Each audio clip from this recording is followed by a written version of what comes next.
Chouard, 58 ans, enseignant en droit et économie, a acquis une certaine notoriété en 2005 lorsqu'il argumenta pour le non à l'occasion de la campagne du référendum français sur le traité établissant une constitution pour l'Europe.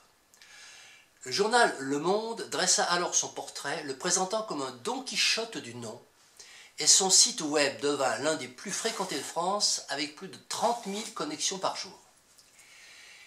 Depuis lors, Étienne Chouard déclare chercher la cause principale des injustices sociales et étudie différents régimes démocratiques et constitutions.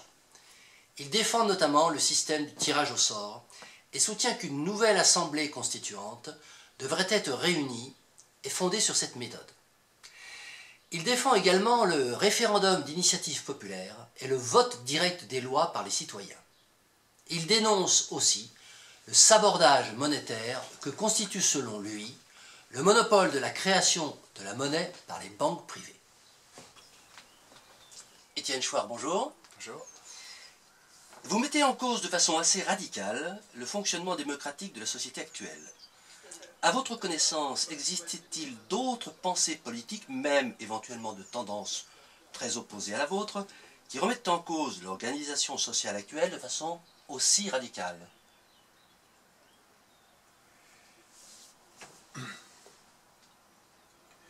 Ah oui, il y a plein de pensées radicales qui contestent l'organisation politique actuelle. Commencer par le communisme, mais il y a plusieurs formes de communisme, les communismes autoritaires, le communisme, donc le marxisme, le communisme libertaire, les anarchistes, les fascistes aussi, si j'ai bien compris, le national-socialisme conteste le système de façon radicale et violente. Et je ne les connais pas tous, hein. Je ne connais pas toutes les pensées radicales, il y en a d'autres, mais la critique et la proposition démocratique est très proche de ce que je lis chez les anarchistes. En tout cas, la plupart des anarchistes, parce que là aussi, les anarchistes, c'est une nébuleuse, c'est un archipel, comme dirait Michel Onfray. Et il y a vraiment des gens très différents parmi les anarchistes. Il y a des gens que j'ai du mal à lire, comme Stirner, qui sont vraiment très très très égoïstes. Individualistes de façon extrême. Mais en même temps, j'ai l'impression que des gens comme Stirner, avec qui je me sens presque rien en commun, c'est presque... Il y a une résistance, c'est comme un balancier qui va trop loin dans l'autre sens, une résistance à la domination, qui a son utilité. C'est extrême, c'est trop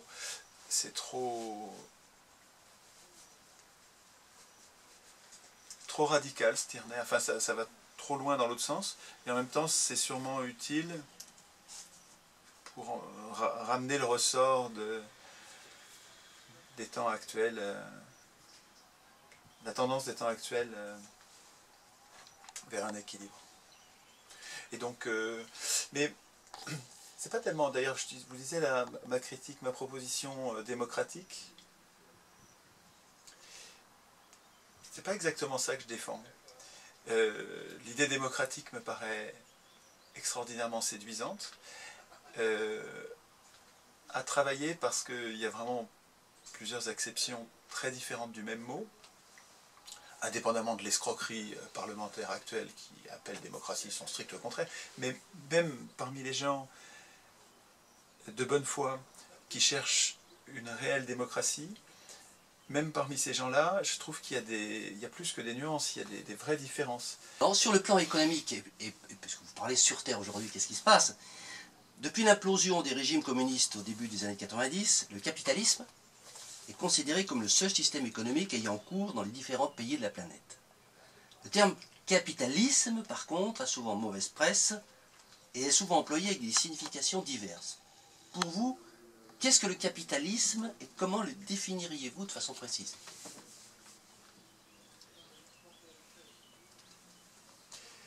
Alors, moi je dis plus capitalisme, je dis crapulisme. Parce que c'est une définition. Je trouve que le mot, c'est pas une définition, mais c'est un, comment dire, c'est un mot qui porte plus en lui la critique radicale qu'il mérite. Parce que quand on dit capitalisme, on dirait, enfin ça pourrait être défendable. Or, je trouve que le système qu'on appelle capitaliste n'est pas défendable. C'est-à-dire que quand je mets en balance le confort qu'il apporte aux puissants et l'esclavage qu'il impose au plus grand nombre, partout sur Terre, dans tous les pays qu'on va voler, piller pour rendre possible notre développement, à nous, la petite poignée des privilégiés qui avons pris le contrôle de la monnaie et des armes les premiers, je dis, il me semble que c'est indéfendable. Voilà, donc, ça, c'est un jugement. C'est un jugement. On y reviendra sûrement. Alors, mais, alors, pour vous, qu'est-ce que c'est comme définition? Quelle est l'âme du capitalisme? Quel est son moteur? En fait, quel est son facteur générateur principal? Ou les facteurs générateurs principaux? Je pense que ce qui a rendu possible le capitalisme et ce qui permet de comprendre ce qu'il est en profondeur, c'est ce qui s'est passé. Alors, c'est d'une part le type de monnaie que nous utilisons. Là, je remonte vraiment aux racines profondes du capitalisme. Je pense que le type de monnaie que nous utilisons conduit au capitalisme. C'est-à-dire qu'une monnaie privée, depuis la création de la Banque d'Angleterre, 1794, il y a une bande d'humains qui ont compris comment on créait la monnaie, qu'on pouvait la créer ex nihilo, et qu'il était très important d'avoir l'appui de l'État, donc du monopole de la force publique, pour être les seuls à pouvoir créer la monnaie pour notre compte privé. On les appelle aujourd'hui les banquiers, il faudrait trouver un mot qui montre plus que ce sont des crapules et des ennemis de l'humanité. En tout cas, il y a une petite bande d'humains qui sont devenus depuis des banquiers, qui étaient des banquiers, donc ils tenaient une banque et ils faisaient commerce de l'argent, mais qui se sont arrogés ou qui ont obtenu par corruption, par pression sur les princes qui avaient besoin de monnaie pour faire la guerre. Guillaume d'Orange avait besoin d'argent, c'était le roi d'Angleterre, avait besoin d'argent pour faire la guerre. Lui, il n'avait pas compris comment on créait la monnaie. Les banquiers avaient de l'argent. Les banquiers ont donné de l'argent aux princes en disant « Ok, on vous donne tout notre or, vous allez pouvoir faire votre guerre. Mais en échange, nous allons nous constituer en une association qu'on va appeler, et il est important que ça s'appelle Banque d'Angleterre. » C'est le début du capitalisme, là. C'est pour ça que je vous en parle. Hein. Je ne suis pas en dehors du sujet. Hein. Non, dans la définition du capitalisme.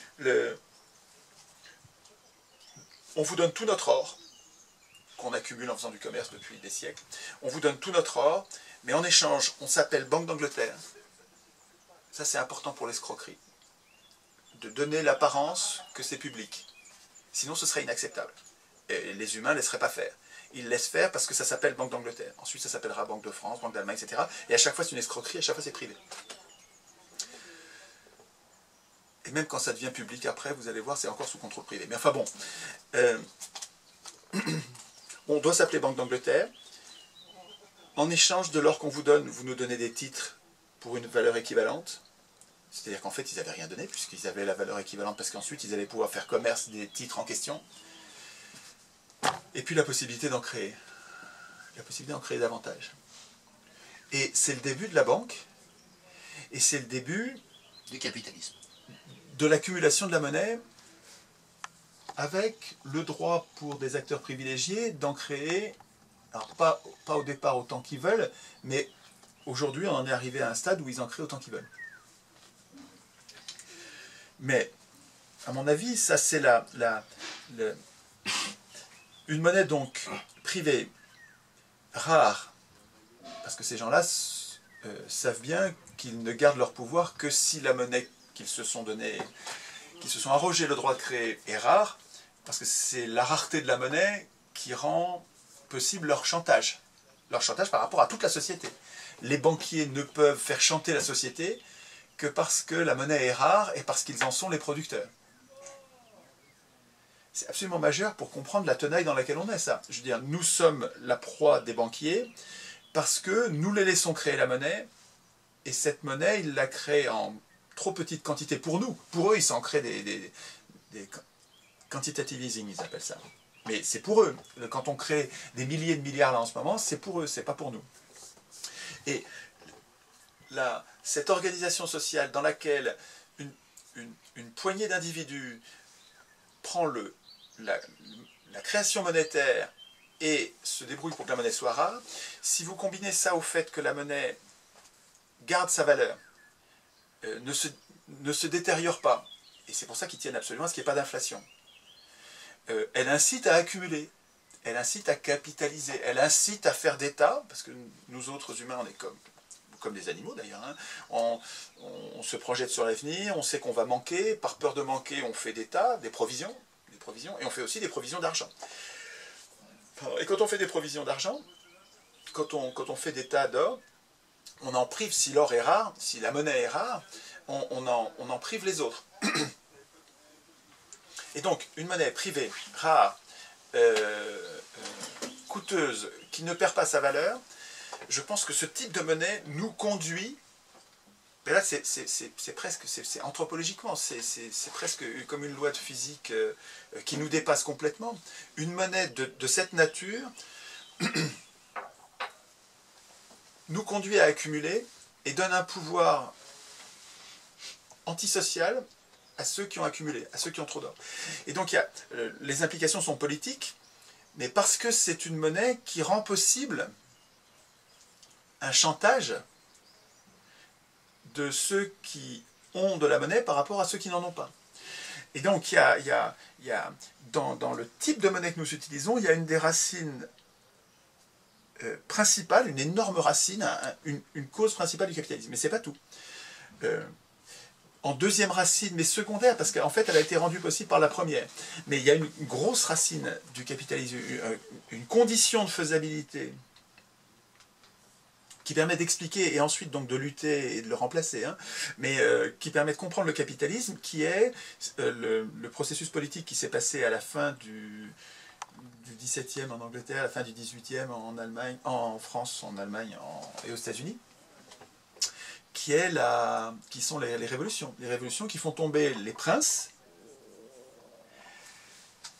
qui étaient des monarchies absolues et qui donc étaient supérieurs sur le plan politique aux banquiers.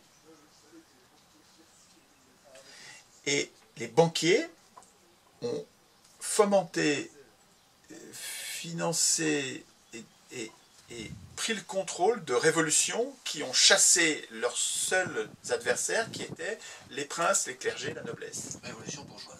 Révolution bourgeoise. Les révolutions bourgeoises, qu'est-ce qui s'est passé? Il y a un truc très important, c'est que ce sont les révolutionnaires, c'est-à-dire les possédants de fortunes mobilières, qui ont chassé les possédants de fortunes immobilières qui étaient les nobles.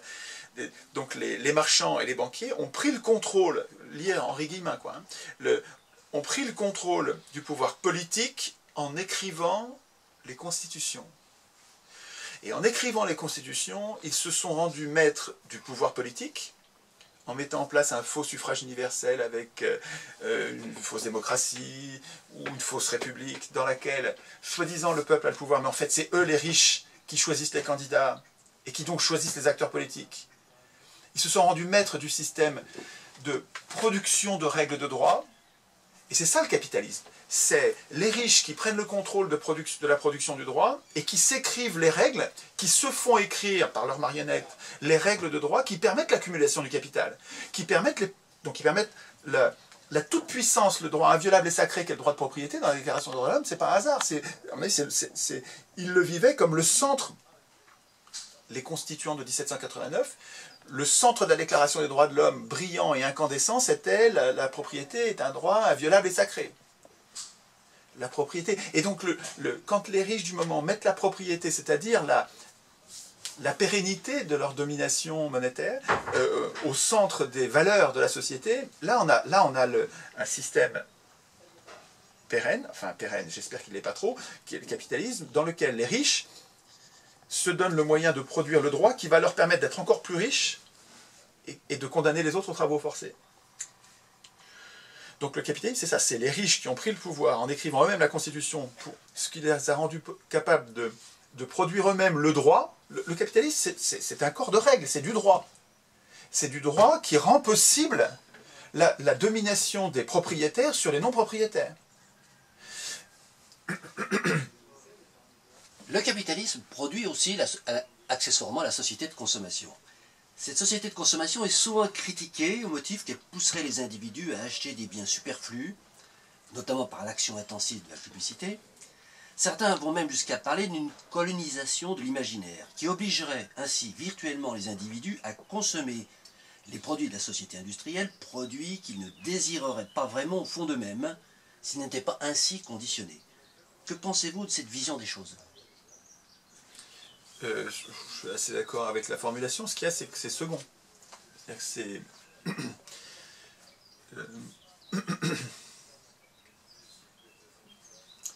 le capitalisme, dans ses premières décennies, même on peut dire ses 2 premiers siècles,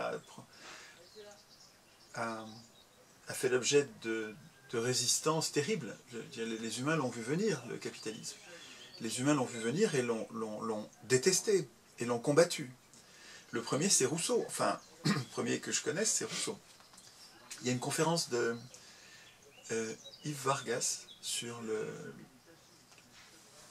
la clairvoyance de Rousseau, dans sa controverse avec Mandeville, qui venait d'écrire La fable des abeilles, qui donc avait écrit le plan de route du capitalisme. Et Rousseau le voit venir, se lève contre, et ça s'est appelé la querelle ou la controverse du luxe. Et Rousseau a vu venir le capitalisme, s'est levé contre, et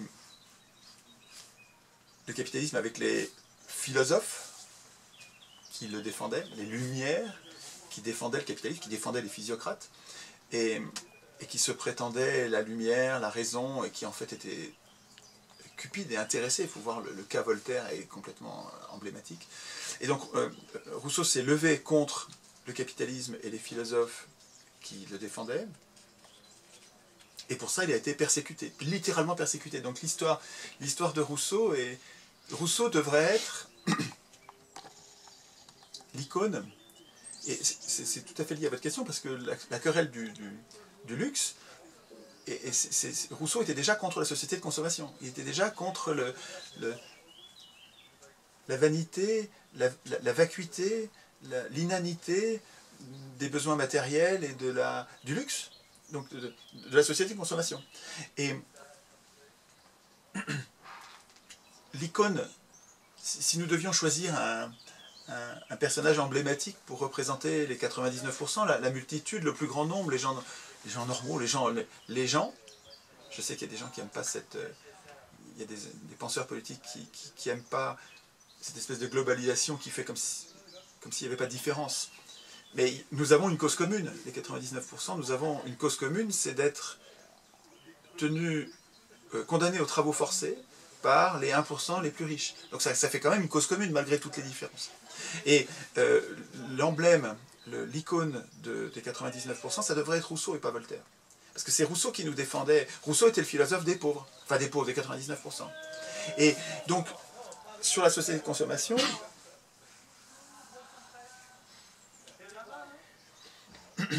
le capitalisme générant des tas d'oppositions, à commencer par Rousseau, mais il y en a eu plein d'autres, évidemment, les communistes, les anarchistes, des résistances au progrès, il y en a eu plein, et qui se sont souvent terminées dans un bain de sang, parce que les privilégiés, alors ça c'est vraiment une permanence historique, les privilégiés sont prêts à massacrer, littéralement, avec du sang, des morts par dizaines de milliers, centaines de milliers ou par millions, massacrer ceux qui se mettent en travers de leurs privilèges. Les grands privilégiés deviennent fous. Donc ils sont prêts à tuer pour ça. Et donc les penseurs, les résistants au système capitaliste ont été massacrés. Et donc le capitalisme a constamment eu à résister à se débarrasser de ces résistances. Et le meilleur moyen qu'il ait trouvé, je crois, c'est cette société de consommation Et alors la télévision, c'est le pompon. Alors la télévision, ça c'est l'outil de domination majeur, parce que quand il est pris en contrôle par les plus riches. Ça, c'est une folie. Si nous écrivions nous-mêmes la Constitution, on tirerait au sort ceux qui contrôlent la télé, et les riches perdraient l'outil majeur de leur domination. Hein. Enfin bon, c'est un autre sujet, mais la société de consommation, avec le matérialisme, la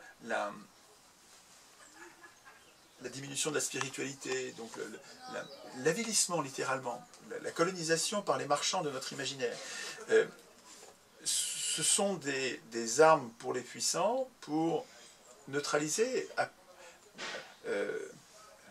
désactiver les résistances. Effectivement, mais c'est second, je crois. Oui. Enfin, c'est un aspect essentiel de la pérennité du capitalisme. Ça va nous rendre la résistance difficile. Tous les mécanismes de consommation et de décérébrage télévisuel qui ont été mis en place par les puissants pour que les gens soient bien, du pain et des jeux, qu'ils soient contents, pour qu'ils ne résistent pas. Tous ces mécanismes-là sont importants à connaître pour résister, mais ils sont seconds. Je pense qu'en s'en prenant aux causes, on n'aurait même pas besoin de lutter contre ça, parce que, je pense que, moi, ma thèse, c'est qu'il faut qu'on écrive nous-mêmes la Constitution. Hein. Tant qu'on n'écrira pas nous-mêmes la Constitution, on ne sortira pas des griffes des banquiers. Alors, en corollaire à la critique de la société de consommation, il y a la critique formulée contre le productivisme, sous-tendance la recherche permanente du profit maximum. Comment vous situez-vous par rapport à cette critique de la notion de profit? Ah ben, le profit, je le conchis, hein. Oui, bien sûr. Mais le productivisme, il est une variante, je trouve, du dilemme du prisonnier. À partir du moment où vous mettez en place une société de concurrence, de guerre économique permanente, vous conduisez les uns et les autres à une escalade sans fin des gaspillages, de la production, des gaspillages et des gains, qui est littéralement sans fin, comme Veblen décrivait la rivalité ostentatoire des plus riches. Mais en fait, c'est pas seulement des plus riches, c'est toute la pyramide sociale qui ne fabrique ses besoins que par comparaison à nos proches et ceux qui sont juste au-dessus de ceux qui nous sont proches. Et de proche en proche, par rivalité ostentatoire, nous sommes conduits, dit Veblen, à une course sans fin vers une société de gaspillage éhonté. Mais c'est parce que, il me semble que, quand je cherche les causes premières, il me semble qu'une société dans laquelle la compétition, la guerre, la lutte est instituée comme la règle centrale de la société, de la vie économique, on est conduit à ça. Dans une constitution d'origine populaire, on ferait sans doute attention à ce que toutes les organisations à base de collaboration seraient favorisées et toutes les organisations à base de compétition seraient plutôt défavorisées. Et donc les gaspillages et le productivisme, à mon avis, tiennent à la compétition. Qui à mon avis, il y a une part de compétition, d'émulation qui me paraît tout à fait utile, évidemment, hein, mais instituer la compétition comme rouage central et unique, hein, la concurrence libre et non faussée, etc. Les libéraux, qui sont des esclavagistes, hein, ont compris que leur meilleur fouet pour nous faire travailler, c'est la concurrence, la guerre de tous contre tous. Alors, cette société industrielle si incroyablement développée ne s'est installée que depuis finalement le début du XXe siècle, c'est-à-dire à peine plus d'une centaine d'années. Voyez-vous une corrélation entre ce développement industriel et les dérives ou les atteintes à la démocratie que vous dénoncez? Il n'y a pas d'atteinte à la démocratie. On est dans une plutocratie, c'est le régime des riches par les riches pour les riches depuis 200 ans, depuis les révolutions, depuis le XVIIIe siècle. Est-ce que vous voyez une corrélation entre cela et le développement de la société industrielle? Ou peut-être n'en voyez-vous pas? Ben oui, bien sûr. La société industrielle et la mise au travail du corps social par ceux qui ont de l'argent.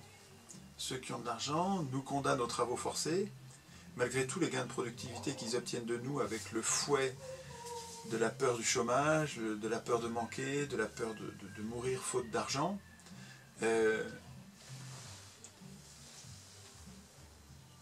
Et donc ils obtiennent de nous des gains de productivité extraordinaires, et malgré ces gains de productivité, même si vous avez multiplié la productivité par 100, vous ne diminuez pas du tout la quantité de travail par 100, nous continuons à travailler. Alors on travaille un peu moins pour rendre le truc acceptable, mais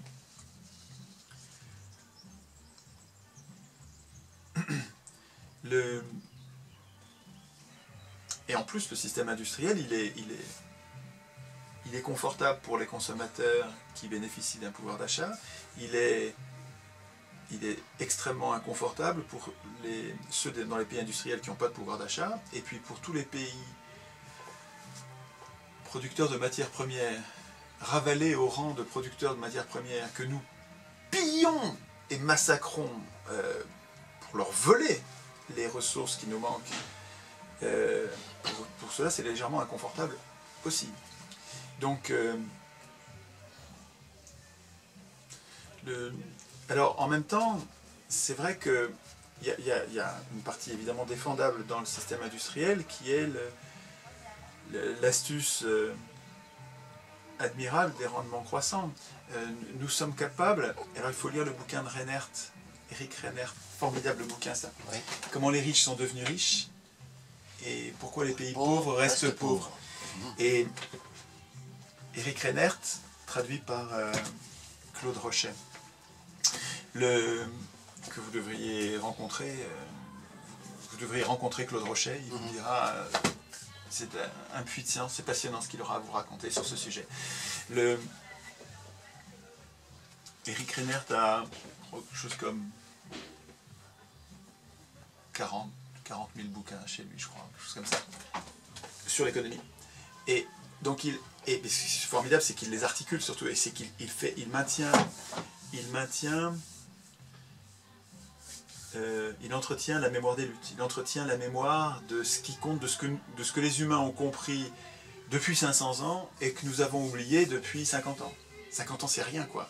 50 ans ou 60 ans. Nous sommes en train d'oublier des leçons d'économie magistrale qu'avaient comprises nos parents et que nos enfants ignorent totalement.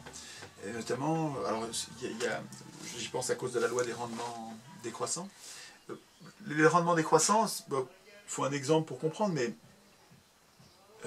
la Terre, par exemple, est affligée de rendements décroissants. C'est-à-dire que quand vous mettez un tracteur, vous augmentez les rendements, vous mettez 2 tracteurs, 3 tracteurs, et puis quand vous mettez 10, 20 tracteurs, les rendements ne croissent plus.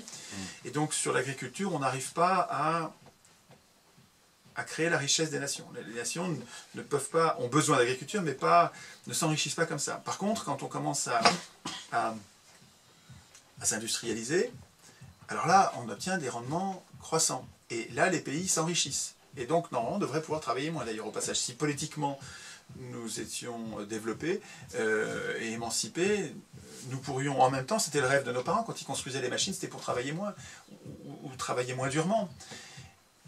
Et c'est vrai que d'une certaine façon, on travaille moins durement déjà. Mais on devrait en profiter plus. Finalement la société moderne, elle sera au chômage. J'exagère quand je dis ça, mais le chômage est un problème parce qu'il n'est pas généralisé. J'ai perdu le fil de votre question, parce que vous allez en relancer une autre, mais Justement, la question qui vient après relance.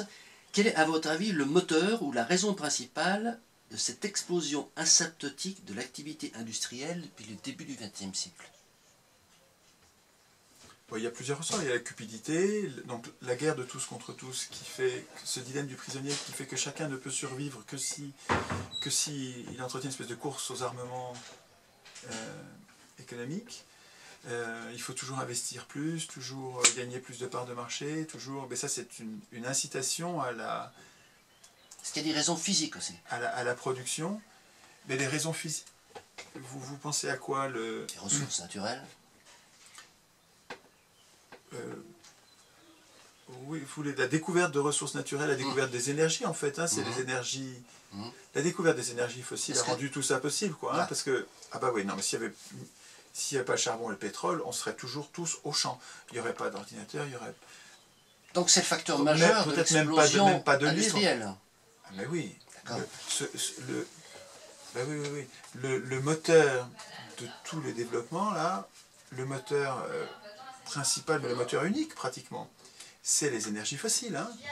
Si nous n'avions pas, il faut écouter Jean-Marc Jancovici, sur les dizaines et même les centaines d'équivalents esclaves, il compte en équivalents esclaves, que nous donne l'énergie quasiment gratuite que nous avons aujourd'hui. On se plaint du prix du pétrole, mais c'est incroyable comme c'est pas cher.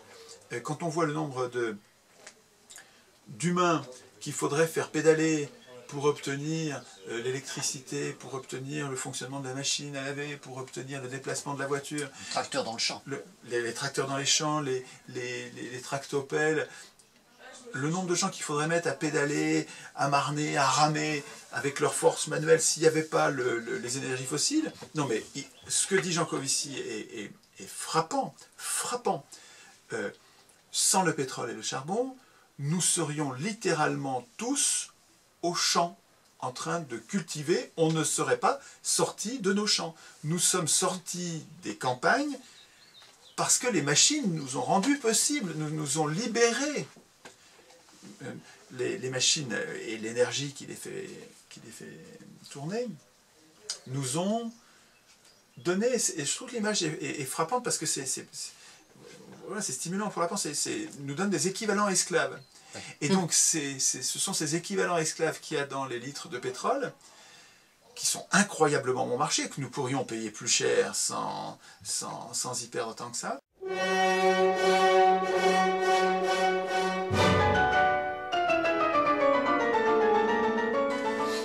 Avez-vous entendu parler des mouvements dits décroissants? Et si oui, quel jugement portez-vous sur ces mouvements? Je dis dits décroissants, pour laisser ouvrir. Oui, non, mais c'est très séduisant et très intéressant. Et là encore... Est-ce que vous distinguez plusieurs tendances chez ces mouvements ou pas? Oh, je ne pourrais pas être un exégète. Je ne les connais pas assez bien dans leurs détails pour en dresser la carte, mais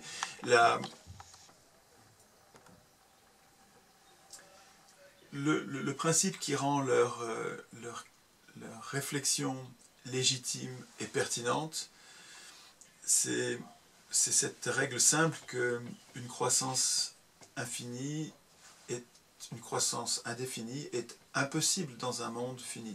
Et ça, c'est frappé au coin du bon sens. Ça légitime complètement la réflexion approfondie sur la durabilité, l'avenir de notre production, notre façon de produire actuelle. Certains décroissants prônent la simplicité volontaire. Pardon. Attendez. Pardon.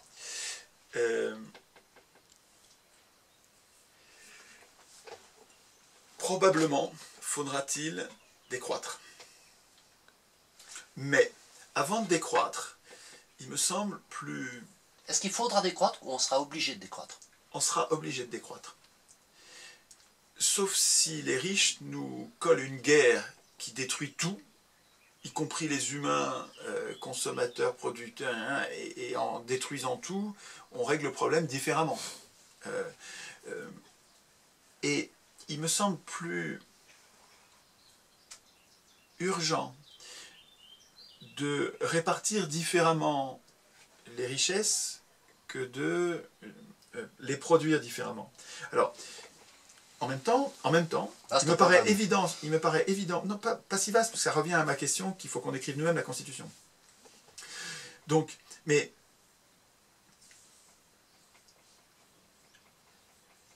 on pourrait très bien cesser de croître et vivre magnifiquement bien. C'est-à-dire que dans l'état actuel de la production, nous pourrions nourrir tout le monde, loger tout le monde, soigner tout le monde.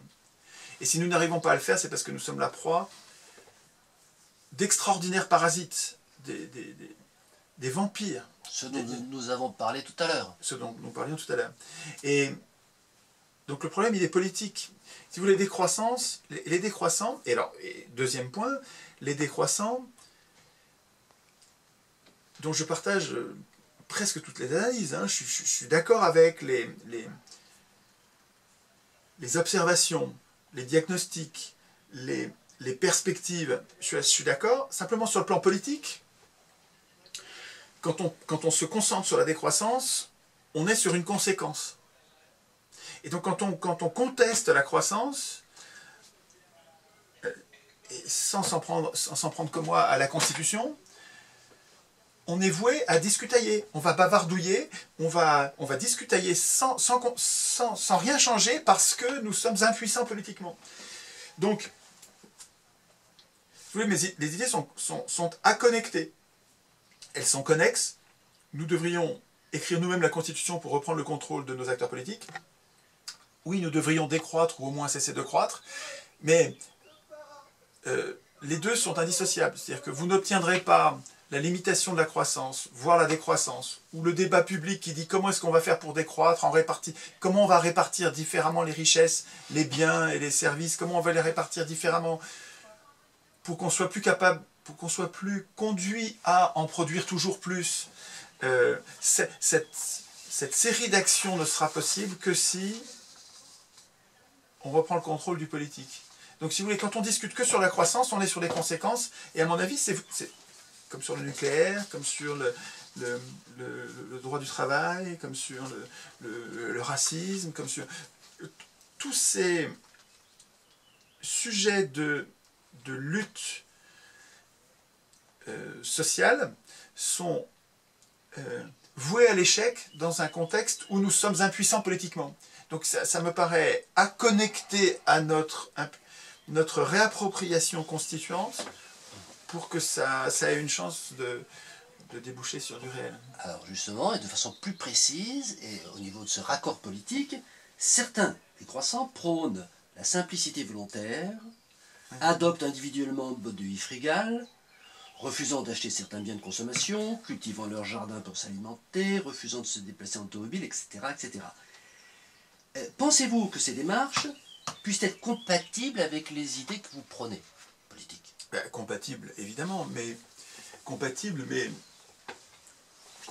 et très séduisante, la simplicité volontaire, la frugalité heureuse, tout ça est très séduisant et attachant et épatant.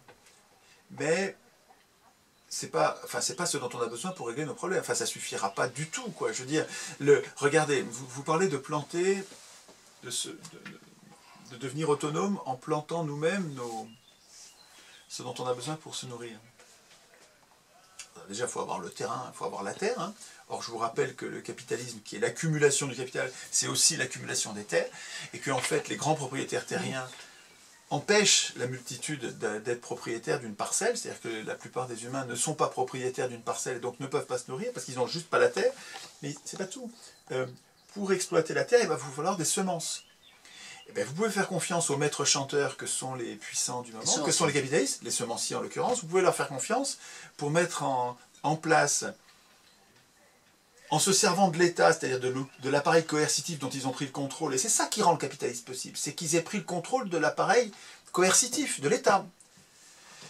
Alors, un anarchiste comme Greber, il déteste l'État pour ça. Et il voudrait qu'il n'y ait pas d'État. L'État est le meilleur garant du capitalisme. C'est le verrou qui nous impose même le capitalisme, parce que les riches en ont pris le contrôle. Mais la solution, c'est pas de détruire l'État. Enfin, il me semble, j'aimerais bien avoir une discussion avec Greber, mais il me semble qu'un État dont les citoyens auraient pris le contrôle, mais un contrôle vraiment démocratique, grâce au tirage au sort et surtout à l'écriture de notre Constitution, l'écriture de notre Constitution, rendrait l'État utile et non nuisible.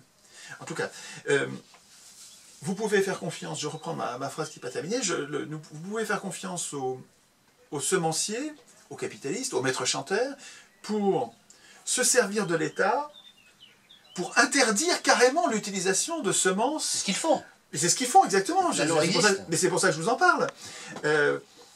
Donc, si vous voulez, c'est bien gentil de dire on va s'organiser, on va aller dans les alpages et puis on va vivre loin du monde une vie simple et à la Cro-Magnon, quoi, hein, heureux, loin de toute cette agitation. Ils vont vous rejoindre. Je veux dire, vous pouvez pas dire, enfin c'est un peu après moi le déluge, c'est-à-dire vous pouvez pas régler notre problème social en invitant les gens à régler ça de façon individuelle. Alors, il faut qu'on change en nous-mêmes, c'est-à-dire qu'on a un problème individuel. Il faut que nous changions. Je suis d'accord avec ça. Et je ne suis évidemment pas en désaccord avec l'idée qu'il faudrait que nous soyons plus frugaux, nous vivions de façon plus simple, moins luxueuse. D'accord.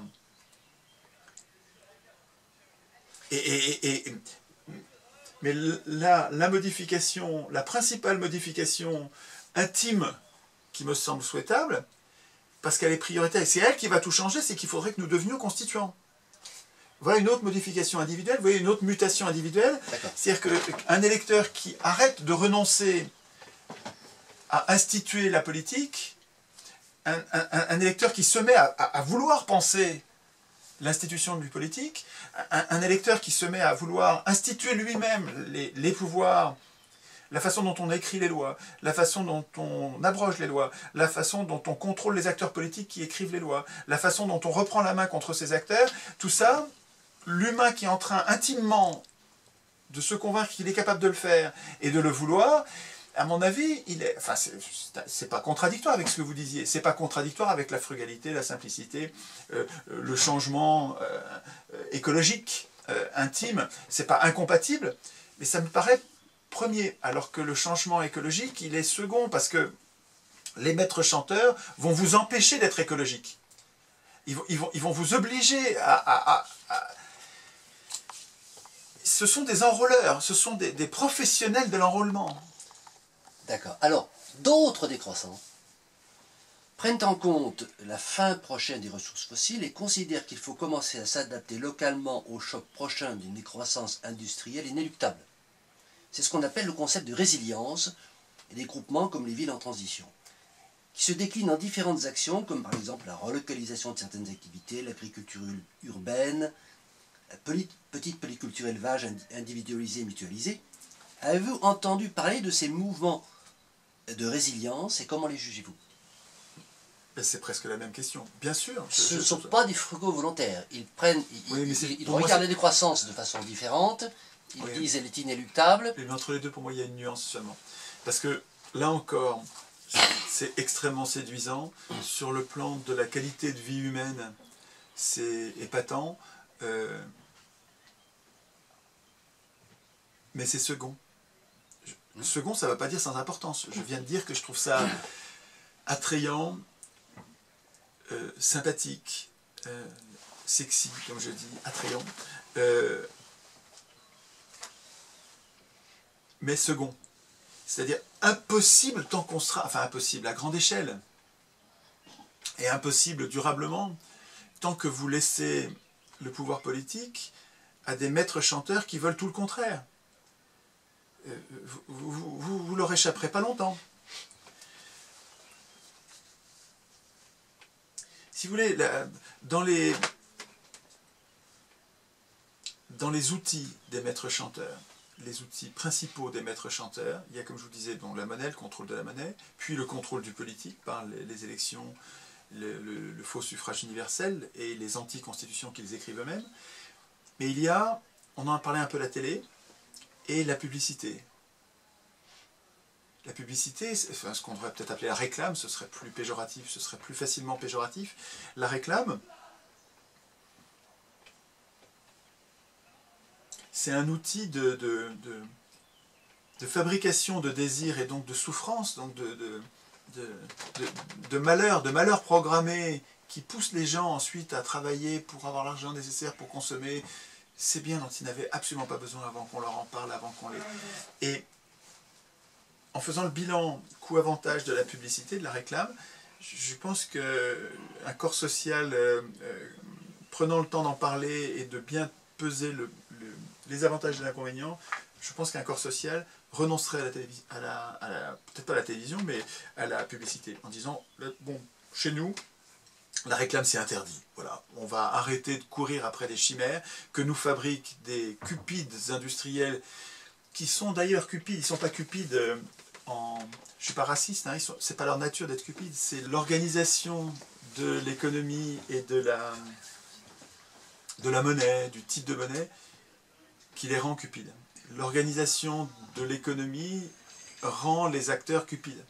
Et donc les industriels, quand je dis que les industriels cupides, je ne suis pas raciste. Si ces gens-là vivaient dans un monde avec une monnaie différente, avec une législation différente, avec il y aurait plus de personnes, s'il n'y avait plus de personnes morales, entre guillemets, c'est-à-dire des entreprises à responsabilité limitée, mais c'est une folie la responsabilité limitée. Alors je sais bien que ça rend possible l'augmentation des entreprises, mais c'est extravagant, c'est d'une injustice crasse de prévoir une responsabilité, et puis c'est ultra dangereux de prévoir une responsabilité limitée. La responsabilité devrait évidemment être illimitée, et puis on jugerait pour pas faire de bêtises, on n'irait pas trop loin, mais il n'y a aucune raison, si ce n'est la loi du plus fort des riches qui ont mis ça en place, mais l'histoire de l'institution de la responsabilité limitée, c'est quand même étonnant, et de la personnalité morale, c'est venu pratiquement ensemble. Ce sont des avocats d'affaires qui ont obtenu au Parlement, et ça c'est vraiment des étapes importantes du capitalisme. Quand les avocats d'affaires... C'est l'aspect juridique. Oui, mais c'est super important parce que... l'aspect juridique du capitalisme, il est complètement central. Le capitalisme, c'est du droit. C'est un droit injuste, c'est le droit injuste des propriétaires. Et quand les propriétaires mettent en place la possibilité de créer des personnes morales à responsabilité limitée, mais vous avez un outil d'oppression majeur et un outil d'irresponsabilité. Donc c'est vraiment l'hubris, la démesure que nous vivons aujourd'hui. Là, elle a été rendue possible à ce moment-là avec un facteur 10, un facteur 100. Je veux dire, c'est la personnalité morale et la responsabilité limitée qui sont des victoires parlementaires d'avocats d'affaires, donc des riches au service des riches du moment, contestable, négociable et non éternel. Je veux dire, une fois qu'on en aura pris conscience, si nous écrivons nous-mêmes la Constitution, on interdira les personnes morales, il n'y aura plus de personnes morales, il n'y aura plus que des personnes physiques pour prendre comme acteurs juridiques, et il y aura plus de responsabilités limitées. Les responsabilités seront illimitées, et ça poussera les gens à faire attention, à ne pas faire n'importe quoi. Ouais. Évidemment. Et donc, on est parti de la question, mais on... Là, on va changer un petit peu de sujet, mais on y revient forcément. Je parle trop, pardon. Non, pas du tout. J'augmente substantiellement le risque de dire des bêtises. Il est possible que je vous dise des bêtises, hein, je peux me tromper. J'ai pas relevé jusqu'à présent. Hein. Donc on change un petit peu de sujet. Partagez-vous les analyses du GIEC sur le dérèglement, le réchauffement climatique? Alors, qu'est-ce que vous pouvez nous dire là-dessus? Alors, c'est pas mon domaine, hein, donc je vais aller rapidement. Non, c'est le domaine de tout le monde, hein, puisque tout le monde est censé maintenant adopter la religion du GIEC. Donc, c'est le domaine commun. C'est passé dans le domaine commun. Il y a deux choses qui me paraissent ressortir du maelstrom sur cette question. Le fait que le GIEC a été créé par Thatcher et Reagan comme un outil politique me paraît décisif pour allumer les gyrophares, les warnings dans tout ce qui concerne ce qui va sortir de ce truc-là. Donc l'origine politique de cet outil à vocation, à prétention scientifique, me paraît éminemment contestable. En tout cas, suspecte. Ceci dit, je ne préjuge pas, je dis juste, je suis méfiant. Voilà.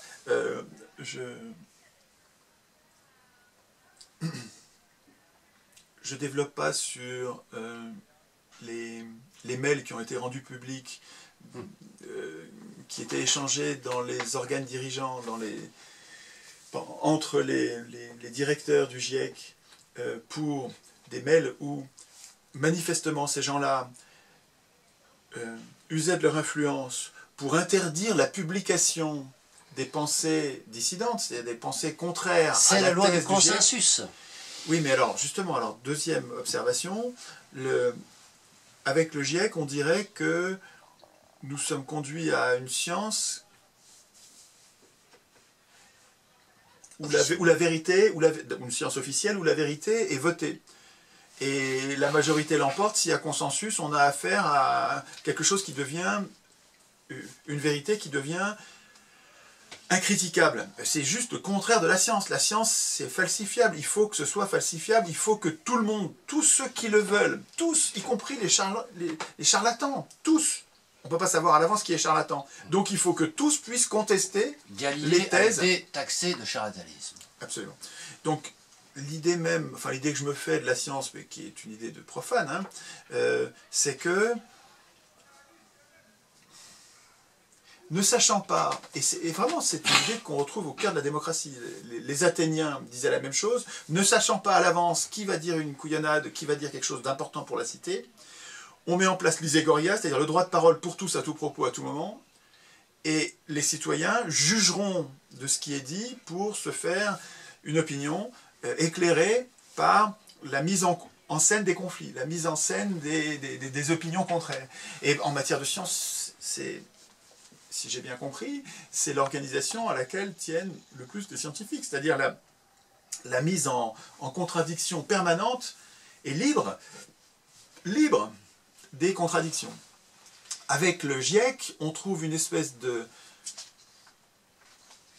rouleau compresseur médiatique qui diabolise ceux qui s'opposent aux thèses du GIEC, ou même les mettent en doute, sont agnostiques. Le simple fait de mettre en doute les thèses du GIEC fait passer comme négationniste ou révisionniste au diable. Au diable. Enfin, ça paraît absolument suspect, quoi. Suspect. Juste la situation dans laquelle quelqu'un qui critique est traité de négationniste, quel que soit le sujet, quel que soit le sujet, quel que soit le sujet. Le mot négationniste et le mot révisionniste, c'est-à-dire les incitations à croire, les injonctions à ne plus douter d'une vérité officielle, ça c'est Big Brother.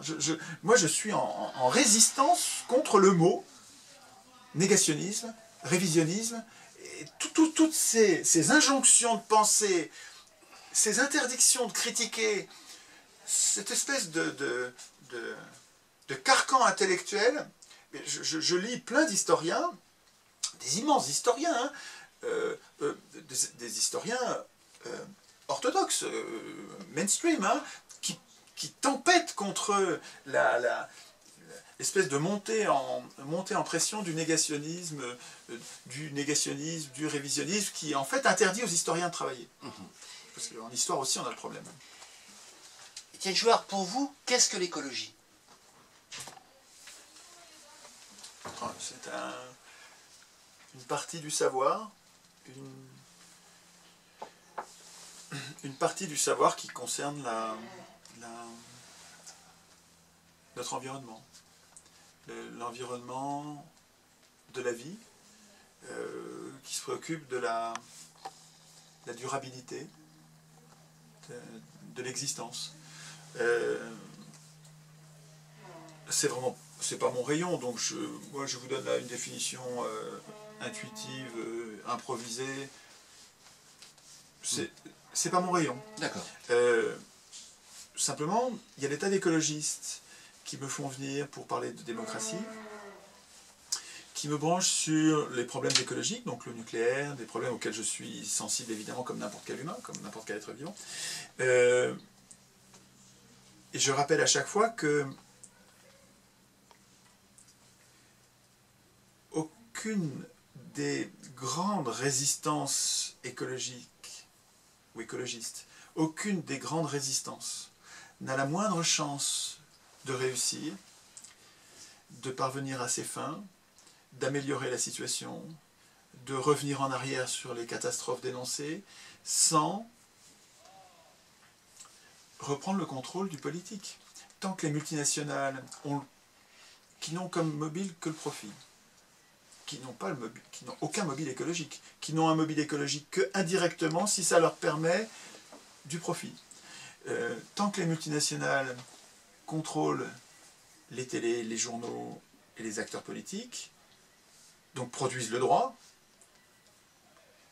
vous allez bavardouiller, vous allez discutailler. J'invente les mots quand j'en ai besoin. Vous allez gesticuler sans effet.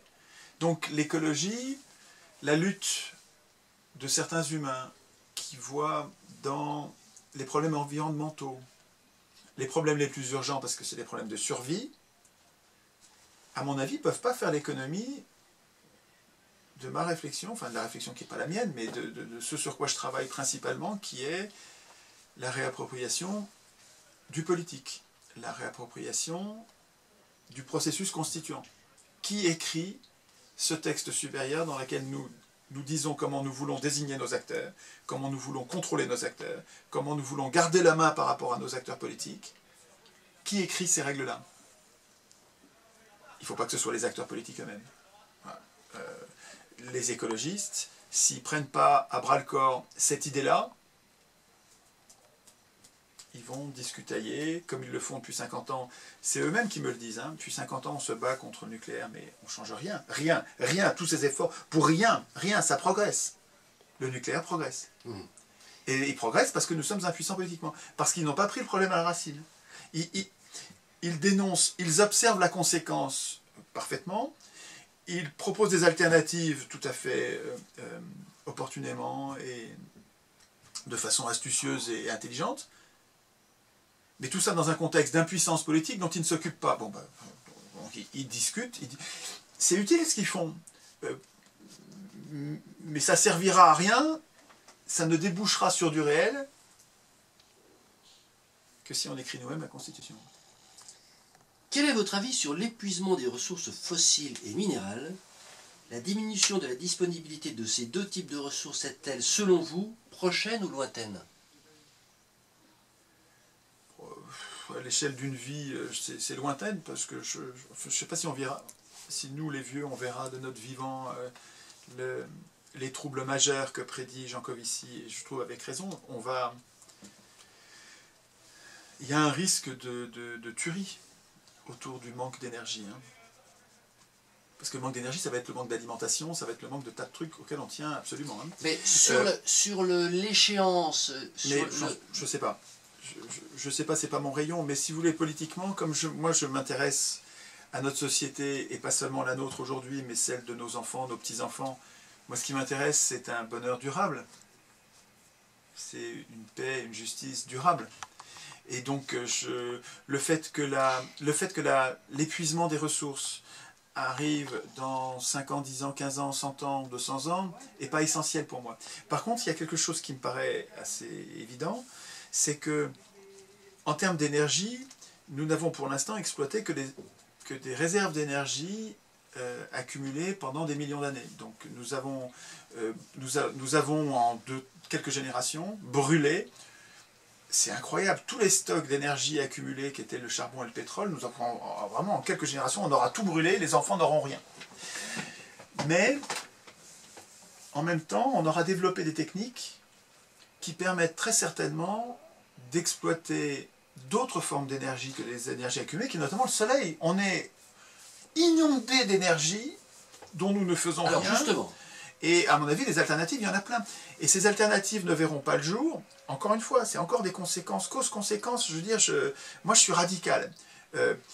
Quand je vois que les multinationales de l'exploitation des énergies fossiles sont les maîtres des acteurs politiques, je ne m'étonne pas que ne puissent pas déboucher les recherches sur les énergies alternatives, des vraies recherches sur les vraies énergies alternatives qui soient de l'ordre de grandeur.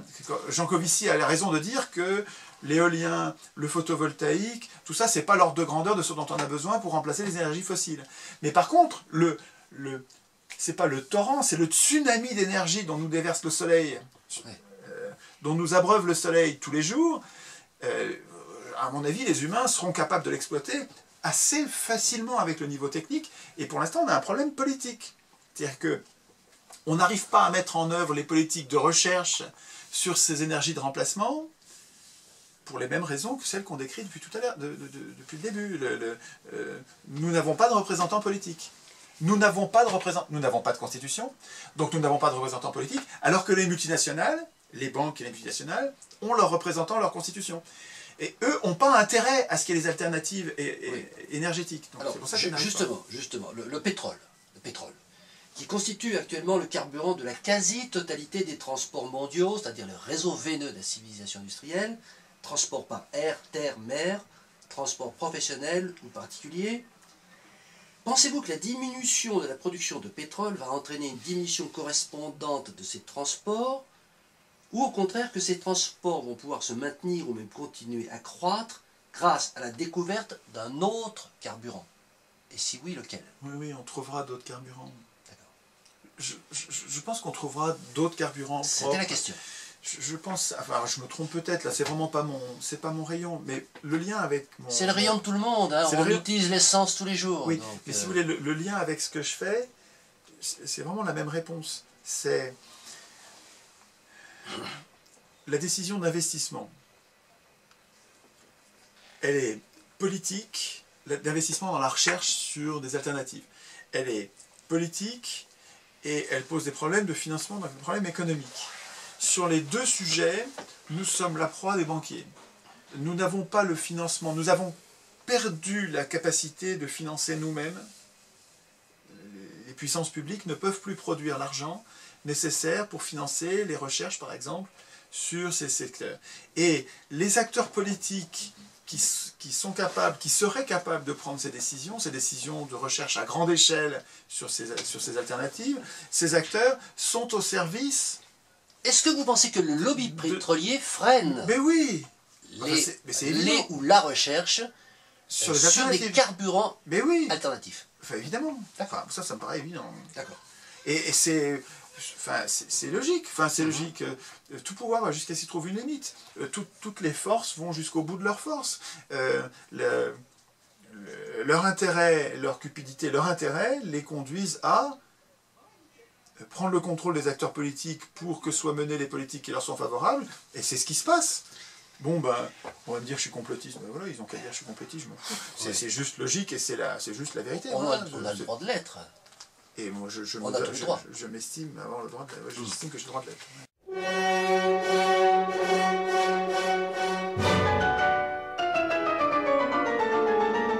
J'ai une question sur l'agriculture, un petit peu longue, bon, je vous la pose quand même.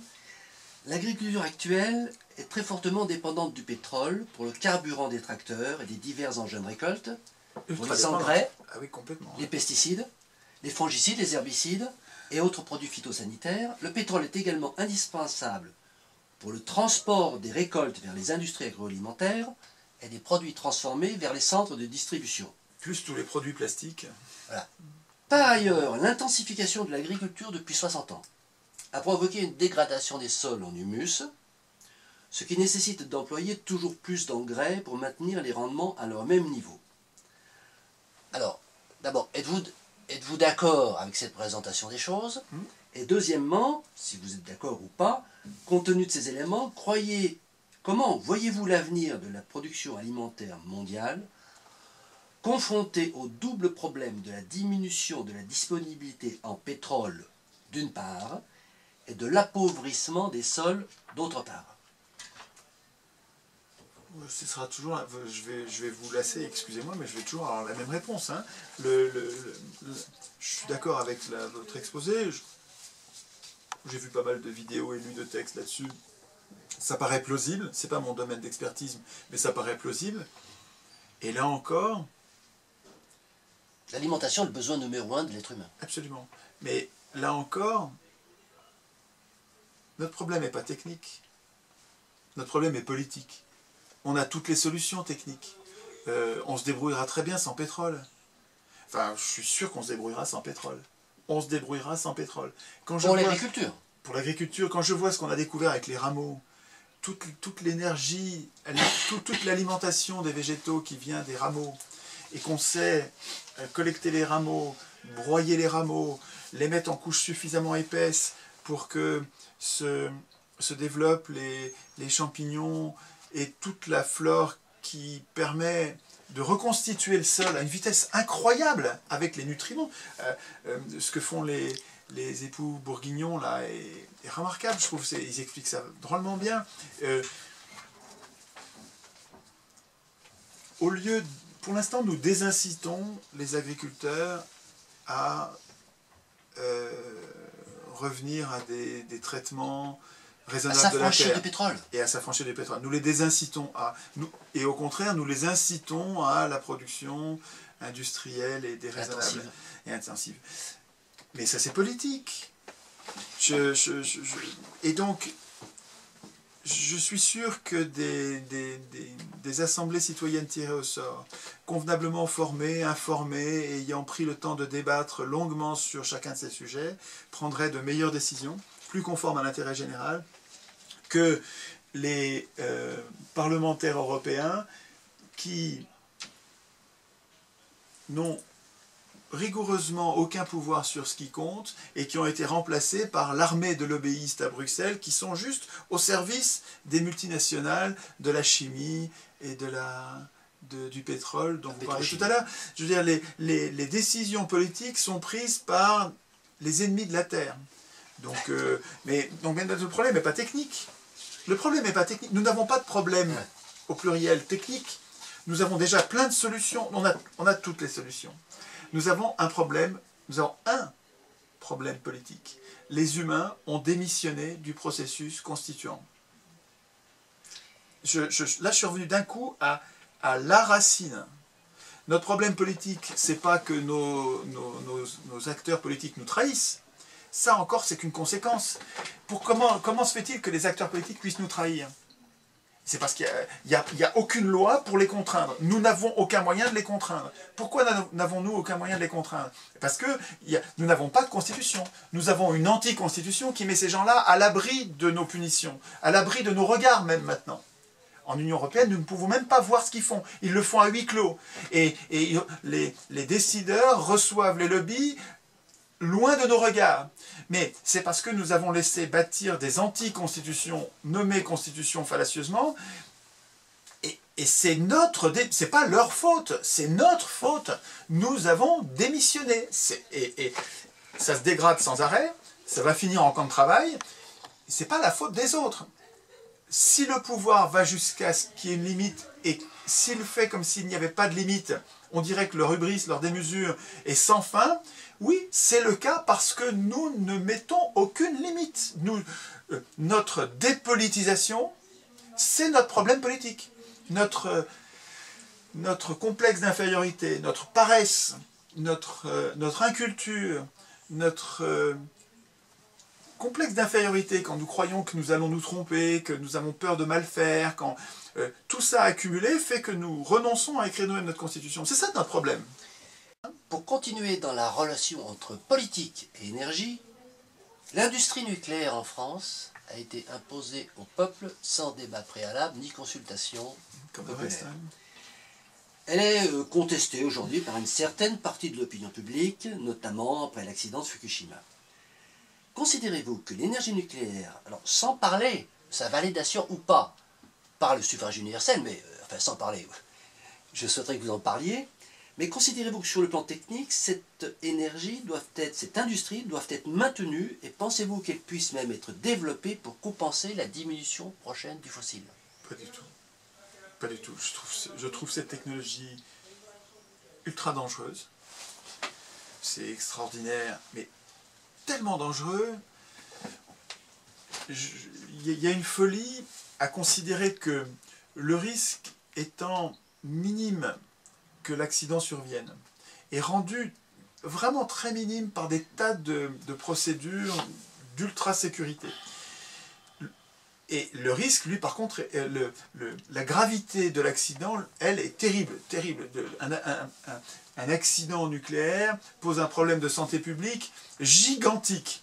Et le fait de multiplier ce problème énorme par un tout petit risque, le fait que ça conduise à dire finalement ça rend le risque acceptable parce que finalement il n'y a pas tant de risques, alors que si le risque advient, si l'événement advient, alors on est dans la catastrophe, c'est une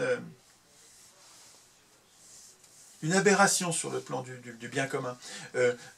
Des gens normaux auraient discuté du sujet avant de prendre la décision. Ils auraient pesé ils auraient dit, ouais, ok, c'est pas, il y a très peu de chances pour que ça arrive, mais si ça arrive, nous sommes tous morts, dans des souffrances épouvantables, on ne va pas faire ça. On ne va pas le faire. Il faut que le risque soit à zéro. Or, il n'est pas à zéro. S'il n'est pas à zéro, on ne prend pas cette décision. Êtes-vous favorable Donc, à un référendum en France? mais c'est plus que ça. Oui, c'est plus que ça. C'est plus qu'un référendum. Un référendum, il va être truqué. Il faut que ce soit un référendum d'initiative populaire. Il faut que ce soit nous qui posions la question. Parce que si le référendum, c'est le pouvoir qui le pose, il va poser la question à sa manière comme d'habitude. Il va vous dire, est-ce que vous êtes favorable à l'indépendance énergétique que procure le nucléaire? Alors là, vous avez mélangé deux trucs, et puis finalement, les gens, ils veulent bien l'indépendance. Et vous allez obtenir un oui en faussant la question, ou en... Non, il faut que ce soit nous qui posions la question. Il faut que ce soit nous qui posions la question et qui puissions la poser à tout moment. C'est-à-dire que quand on s'aperçoit l'année suivante qu'on a voté une couillonnade l'année d'avant, eh bien, il faut qu'on puisse revoter à nouveau de notre propre initiative. Le nucléaire, ça sert à faire chauffer de l'eau. Hein, il s'agit de faire chauffer de l'eau pour faire marcher des turbines qui produisent de l'électricité. On a 1000 autres moyens, enfin on a 1000 autres, il y a bien d'autres moyens avec le soleil. Avec le soleil, vous faites converger des miroirs, vous les mettez dans le désert, vous faites converger les miroirs vers une centrale pour faire chauffer la cocotte, hein, qui fait chauffer de l'eau. Vous produisez de l'électricité, vous la convertissez en continu pour qu'elle soit transportable. L'électricité, vous la transportez dans tous les pays de l'hémisphère nord et sud à partir d'usines que vous auriez faites sur toute la bande de désert qu'il y a autour de la Terre. On n'a pas de problème technique, on saurait bien faire bouillir de l'eau sans prendre le risque nucléaire. Je veux dire, cette hypothèse-là ou d'autres, le travail de Petit là-dessus, Jean-Pierre Petit, c'est lui qui développe cette idée que je trouve très séduisante de centrale thermique avec le soleil, donc très rudimentaire, avec des miroirs, de nombreux miroirs. C'est le solaire thermique. Voilà, c'est très séduisant, la ressource est Contrairement permanente. Au solaire photovoltaïque, qui lui est beaucoup moins bien, oui, et polluant, et puis oui, et pas pérenne. Mais ce solaire-là qui demande juste c'est pas le miroir de Hubble, hein, c'est des miroirs très faciles à produire et pas. Les Américains font ça dans les aires de Morave. Kramer Junction, c'est du solaire thermique. Voilà. Et pourquoi est-ce qu'on ferait pas ça tout autour de la Terre? Et puis ensuite, on envoie l'électricité partout sur Terre où il n'y a pas de désert. Ce serait, enfin, voilà une solution, par exemple, une alternative, mais qui n'adviendra pas tant que les politiques sont le jouet des lobbies du pétrole. Je veux dire, ou du nucléaire. Le lobby du nucléaire et du pétrole empêche les prises de décision politiques. Donc c'est encore politique. Je veux dire, c'est pas mon sujet, le nucléaire. Mais il suffit de se pencher un peu sur la question pour voir que le problème, une fois de plus, le problème n'est pas technique, le problème est politique. Et donc ceux qui se bagarrent sur le nucléaire devraient se préoccuper du processus constituant. Ils devraient se poser la question, mais qu'est-ce qu'on peut faire? Qu'est-ce que nous écrivions dans la Constitution? Comment est-ce que nous pouvons favoriser, en plus de la résistance au nucléaire, comment est-ce qu'on peut favoriser l'éclosion un peu partout d'ateliers constituants populaires dans chaque village, dans chaque quartier, dans chaque immeuble, sur le sujet, sur la Constitution, puisque rien n'adviendra sans que le peuple reprenne l'écriture, reprenne le contrôle de sa Constitution. Compte tenu des enjeux énergétiques et métalliques dont nous venons de parler, pensez-vous qu'un déclin métallique des métaux, oui, enjeu énergétique et pénurie de métaux aussi, fer, cuivre, zinc, etc. Donc, enjeu énergie et de métaux. Pensez-vous qu'un déclin industriel soit à envisager pour les prochaines décennies? Je sais pas. Je ne suis pas devin. Moi, je vois plutôt la guerre arriver. Parce qu'à chaque fois que les puissants ont vu monter... Une sorte de prophétie aussi.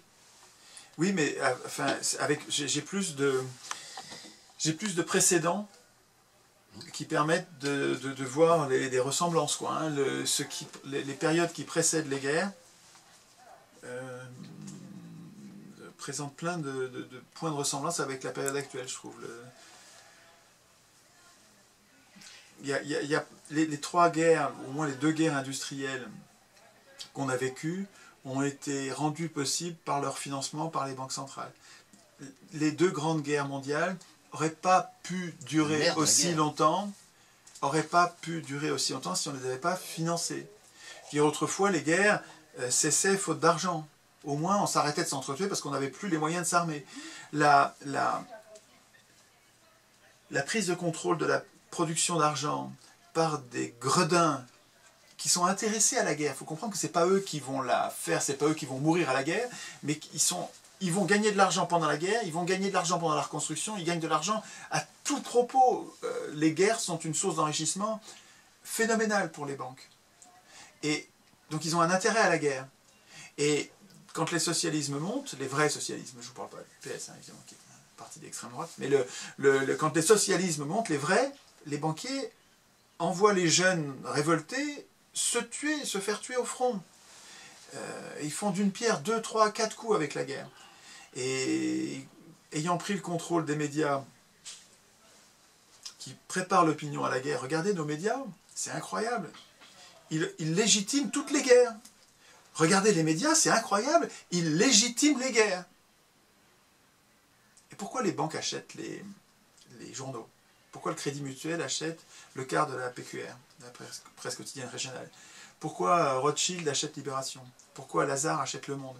Pourquoi Lagardère achète la presse, les magazines et l'édition, y compris l'édition des manuels scolaires? Pourquoi les marchands de canons et les banques, pour moi c'est la même engeance, pourquoi ces gens-là prennent le contrôle des moyens de fabrique du consentement? C'est pour nous préparer à accepter la guerre. Mais on est fou, quoi. Hein, je veux dire, c'est pas raisonnable que Lagardère et Dassault soient des patrons de presse et d'édition. C'est pas raisonnable.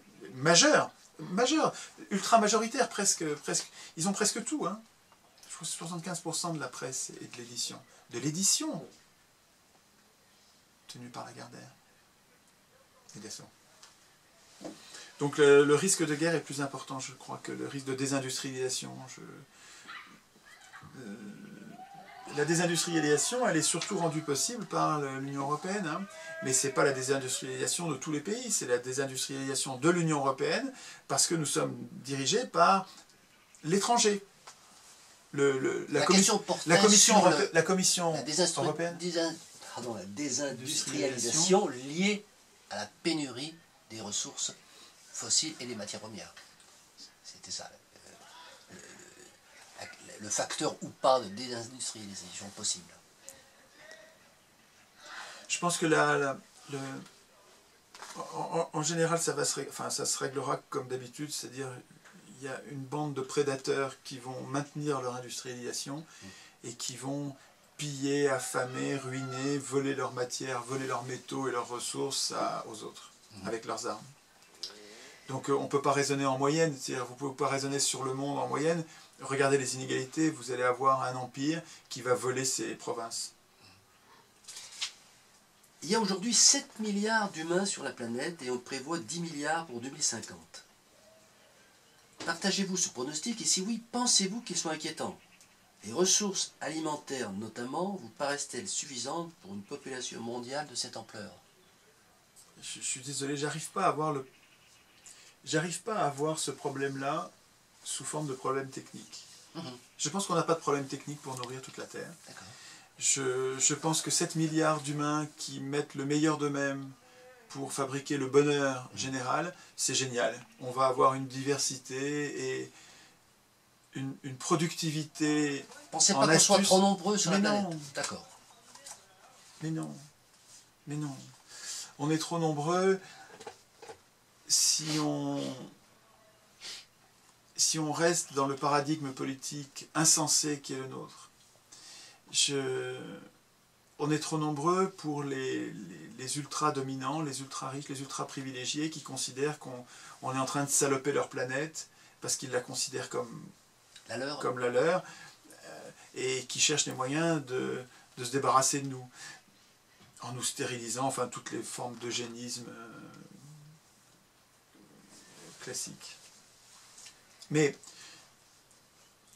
regarde, quelles sont les populations qui font moins d'enfants? Ce sont les populations qui se sont développées, enrichies. Vous voulez que les humains fassent moins d'enfants? ben, enrichissez-les, répartissez mieux les richesses, vous allez voir, ils feront moins d'enfants. Pour l'instant, leurs enfants, je suis en train de lire Germinal depuis l'été, tous les jours, je lis un peu de Germinal, ça ne me calme pas ce truc-là. Mais en fait, Zola écrivait c'est un journaliste, il écrivait la réalité sociale de la fin du 19e, et c'est étonnant comme on retrouve les mêmes rouages aujourd'hui, avec des intensités ou des points de fusion différents, mais vraiment, il y a des clés de lecture dans l'hubris des riches pour nous condamner aux travaux forcés dans les mines. Dans Germinal, il y a vraiment ces... Et pourquoi je vous disais ça? J'ai perdu mon fil. On parlait de démographie, hein, de la surpopulation mondiale ou pas. Et là, je pense que nous serions vraiment capables, politiquement, d'organiser une répartition des richesses qui permettrait à la fois la frugalité dont vous parliez, mais en même temps la satisfaction des besoins vitaux et la dignité de chacun parmi les 7 milliards, et en développant... Ah oui, je sais pourquoi je vous parlais de Germinal, c'est parce que dans Germinal, on voit bien que les enfants étaient une assurance vie pour les parents. C'est-à-dire que les enfants, très tôt, étaient mis au boulot à la mine, et comme ils étaient si mal payés que quand tu n'avais pas d'enfants, tu crevais de faim. Littéralement, tu crevais de faim. Il fallait avoir des enfants pour travailler, pour faire un petit complément de salaire. Mais c'est dérisoire. Mais juste de quoi survivre, quoi. Et quand l'enfant partait parce qu'il allait se marier, c'est une catastrophe pour la famille. Et partout sur Terre, en fait, les enfants servent beaucoup à survivre. Et quand on s'enrichit, quand on devient plus autonome, on a moins besoin d'enfants comme des ressources. Là, il faut comprendre que les enfants sont vécus comme des ressources, pas seulement comme des objets aimés. Je pense que les 7 milliards dont vous parlez, là, qui font trop d'enfants par rapport à leur richesse, mais la solution est politique. Si nous reprenions le contrôle politique de nos sociétés partout sur Terre, on enrichirait, sans excès, mais on enrichirait tous ces pauvres qui n'auraient plus besoin de faire tant d'enfants pour survivre, et vous auriez la régulation. Quels sont, à votre avis, les grands enjeux des années à venir? Quel système politique idéal concevez-vous pour les accompagner? Vous nous en avez déjà parlé un petit peu, mais comment pensez-vous que ce système puisse s'installer? Alors, sur ce sujet-là, je peux parler 8 heures. Donc, il faut que je fasse court. Oui. C'est la règle.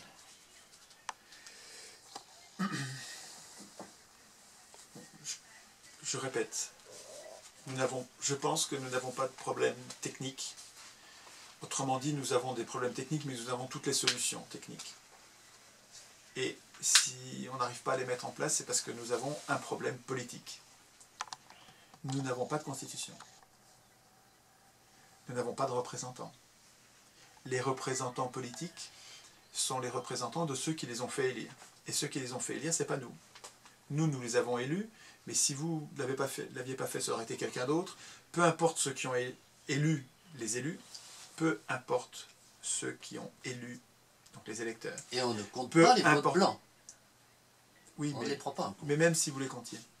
Le vote blanc est un sujet, mais c'est un sujet second. Les acteurs politiques ne doivent rien à leurs électeurs. Ils leur doivent de façon statistique, collective, mais ils ne leur doivent rien individuellement. Par contre, ils doivent, et plus que ça, ils doivent tout à ceux qui les font élire. Qu'est-ce qu'il faut pour être élu? Il faut être vu. Peu importe par qui vous allez être vu. Il faut que vous soyez beaucoup vu et vous allez être élu. La situation actuelle de l'humanité est celle-ci, que l'immense majorité des humains ne sont pas politisés. Et donc, quand ils voient à la télé tout le temps le même qui se présente aux élections. Tout le temps, Sarko, Hollande, Hollande, Sarko, Sarko, Hollande, salaud. Non. Sarko, Hollande, l'un après l'autre. Pour eux, peu dissemblables. Peu importe qu'ils soient dissemblables ou pas, de toute façon, pour eux, c'est la seule alternative, puisque c'est les seuls qui voient. Ils ne voient pas les Cheminade, les François Asselineau, les Dupont-Aignan, ils ne les voient pas à la télé. Donc, ne les voyant pas à la télé, ça ne leur vient même pas à l'esprit de les élire. Et si vous voulez, la maîtrise de la télévision et des journaux donne la maîtrise de l'élection. Donc, les élus doivent tout à ceux qui les font voir. Et ça, c'est les riches. Donc notre problème, et c'est comme ça partout sur Terre, hein, ça, ils ont compris comment ça marche, donc notre problème, il est politique. Ça, c'est l'analyse. Alors, comment on peut faire? Qu'est-ce qu'on peut faire? Alors, à mon avis, tout ça, la solution ne viendra pas des élus. Les élus sont le problème, ils ne sont pas la solution. La solution ne viendra pas des élus. Les élus vont détester l'idée démocratique. Les élus savent bien que leur démocratie, ça n'en est pas une. Et quand ils nous voient en défendre une, réelle, c'est-à-dire une forme d'autogouvernement, ils ne le diront pas parce que ce n'est pas politiquement correct, ce serait un aveu par rapport à l'opinion publique, donc ils vont faire semblant éventuellement de défendre cette idée, mais je vous dis, moi, qu'ils vont la saboter.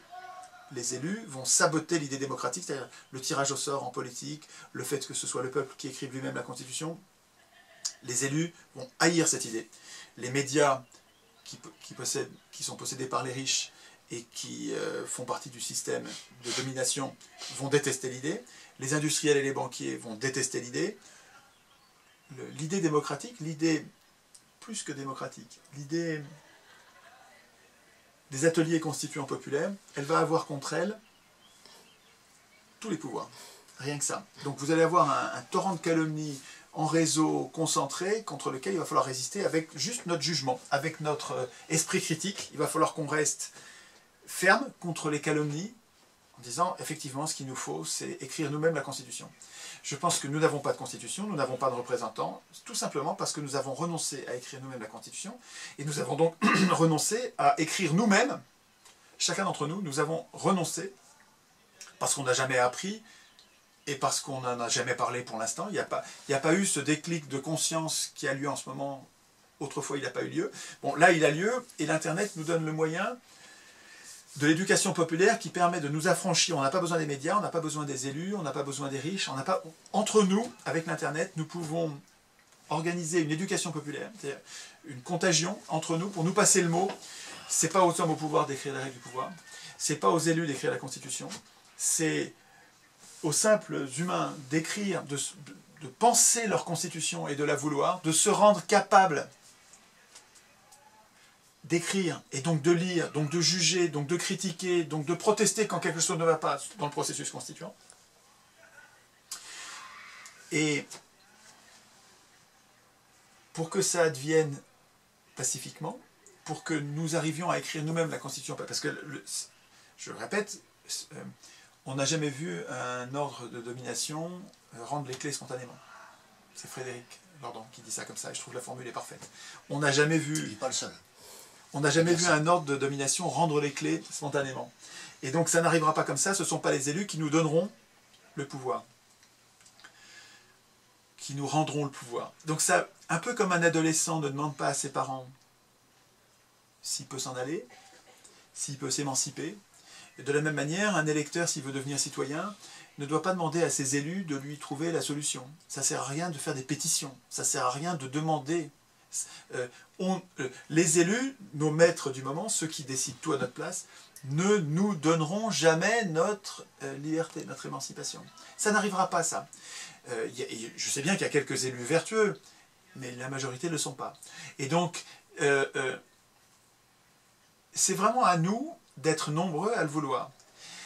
Et si on arrive à ça, c'est pour ça que je défends l'idée des ateliers constituants, c'est-à-dire qu'il faut que nous fabriquions, il faut que nous organisions, chacun individuellement, des ateliers, ça peut être à 2 ou 3 personnes, où nous réfléchissons non plus des sujets qui nous sont imposés par les médias, mais de ce sujet central qui est notre Constitution.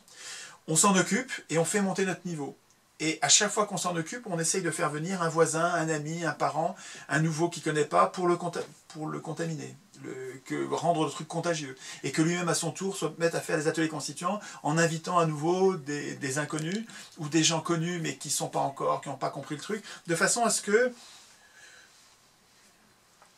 les cellules du corps social que nous sommes, qui sommes pour l'instant éteints, qui sommes pour l'instant on n'est pas des globules blancs, on n'est pas des soldats, on est des cellules fonctionnelles mais pas politisées, de façon à ce que nous nous politisions sur le processus constituant.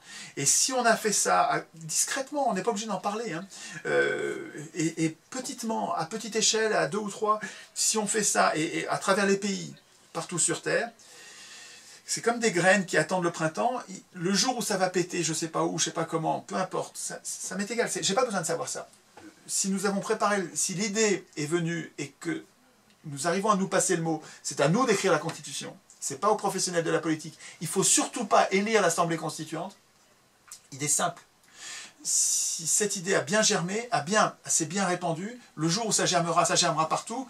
Et si on est des millions, la police ne tirera pas sur des millions de personnes. La police, elle tirera sur une émeute, elle ne tirera pas sur des milliers, des dizaines de milliers, mais pas des millions de personnes. La police, en plus, le processus constituant, il peut se développer dans la police et dans l'armée. Les militaires sont des humains qui ont besoin d'être protégés contre les abus de pouvoir comme nous. Et donc l'appétence au processus constituant, elle va se développer aussi chez les militaires, chez les juges, chez les avocats, chez tous les humains. Il me semble que tous les humains ont ce potentiel de germination. Et la police, l'armée ne tireront pas. Et ça pourra se faire pacifiquement si on a bien préparé le truc. Tian Chouard, merci. Merci à vous.